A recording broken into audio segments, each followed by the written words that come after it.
કે ચૈતર વસાવા રાજુ કરપડા ઉપર 307 લાગી જાય છે, ગ્લાસ ફેંકવાની 307, પણ નવનીતભાઈને બેફામ માર મારનારા ઉપર 307 નથી લાગી. પાછી જે રીતે માર મારતો વિડીયો છે નવનીતભાઈ ઉપર, એ તો એવું જ લાગે છે કે મારી નાખવાની જ વાત છે.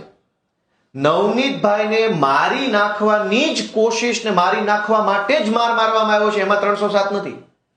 ચૈતર વસાવાએ ગ્લાસ ફેંક્યો કે ના ફેંક્યો, ધારો કે ફેંક્યો તો ગ્લાસ વાગવાથી કયો માણસ મરી ગયો દેશની અંદર, છતાંય 307 માં 2 મહિના ધારાસભ્ય જેલમાં રહ્યા. એનો અર્થ એ થયો કે જે ગુનેગારો છે એને કાગળ ઉપર ડિસ્કાઉન્ટ આપવાનું છે, અને જે ભાજપની વિરુદ્ધમાં છે રાજુભાઈ કરપડા ઉપર 307 લાગી, જાનથી મારી નાખવાની કોશિશ. હળદરની અંદર માઇકમાં ઉભા ઉભા 4 વસ્તુ બોલે છે. બીજું શું કર્યું એમણે પથ્થરો માર્યો નથી, ગ્લાસ માર્યો નથી, ધોકો માર્યો નથી, તલવાર મારી નથી, તો પણ 307. નવનીતભાઈને મારી નાખવા માટે થઈને ધોકે ધોકે મારે, એની ઉપર 307 નથી. અને આ ભાજપની સરકાર આખા સમાજને છેતરે છે. સમાજના આગેવાનો નેતાઓ આવે, ન્યાય આપો ન્યાય આપો, SIT ની રચના, તપાસ ચાલુ છે, પણ કાગળ ઉપર તમે આ ખોટું કર્યું એનો જવાબ કોણ આપશે? પોલીસે 4 કલમ ઓછી કેમ લગાવી?